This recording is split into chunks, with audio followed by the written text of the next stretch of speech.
Sebagai presiden, langkah yang dilakukannya dalam membentuk kabinet pertama yang dinamai Kabinet Persatuan Nasional. Itu merupakan kabinet koalisi yang meliputi berbagai partai politik. Bahkan non-partisan dan TNI pun ada dalam kabinet pertama Gus Dur tersebut. Gerakan reformasi pertama yang dilakukan Gus Dur adalah dengan membubarkan Departemen Penerangan yang dianggap sebagai senjata utama rezim Soeharto dalam menguasai media. Tindakan reformasi berikutnya adalah membubarkan Departemen Sosial yang dikenal sangat korup. Ini merupakan gebrakan berani yang dilakukan Gus Dur di awal masa kepemimpinannya. Beberapa bulan setelah pelantikannya, tepatnya di bulan November 1999, Gus Dur mengunjungi berbagai negara sebagai langkah diplomasi politik. Namun, mulai terjadi gejolak di Kabinet Persatuan Nasionalnya.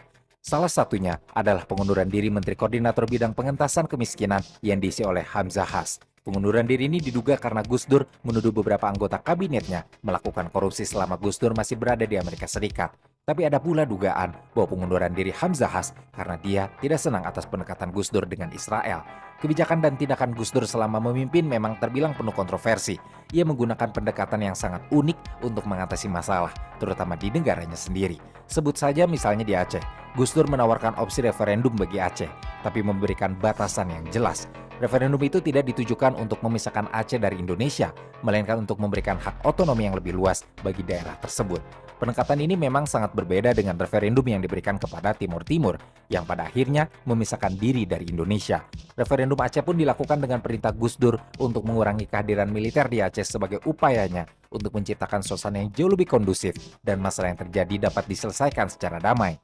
Di akhir tahun 1999 pun, Gus Dur kemudian mengunjungi Jayapura. Ini menjadi semacam babak baru dalam hubungan pemerintah pusat dengan masyarakat Papua. Gus Dur berdialog dengan pemimpin-pemimpin Papua melalui dialog dan pendekatan yang ramah sehingga ia bisa meyakinkan mereka untuk menerima penggunaan nama Papua. Keputusan ini menjadi simbol pengakuan atas identitas masyarakat Papua sebagai bagian dari Indonesia. Begitu memasuki tahun 2000, perjalanan Gus Dur menjadi sangat dinamis dalam pucuk kepemimpinan. Di tengah upaya reformasi dan rekonsiliasinya, Gus Dur terus-menerus menghadapi berbagai tantangan, tidak hanya dari konflik internal kabinet, melainkan juga tekanan dari militer hingga tuntutan dari berbagai kelompok kepentingan. Padahal saat itu, pada tahun 2000, Gus Dur sedang fokus melakukan diplomasi aktif dengan mengunjungi berbagai negara supaya dapat membangun hubungan internasional yang lebih luas, di mana langkah diplomasi ini akhirnya memicu kritik mengenai efektivitas pemerintah dalam negerinya. Gus Dur pun mulai mencopot para menteri dari kabinetnya, seperti Jenderal Wiranto yang diminta mengundurkan diri dari jabatan Menteri Koordinator Bidang Politik dan Keamanan. Alasannya adalah karena Wiranto dianggap sebagai halangan dalam rencana reformasi militer, dan karena saat itu pun Wiranto sedang terjerat dalam tuduhan pelanggaran HAM yang terjadi di Timur Timur. Walaupun Wiranto mencoba untuk bicara dengan Gus Dur supaya posisinya tidak digantikan, tapi Gus Dur menolak dan tetap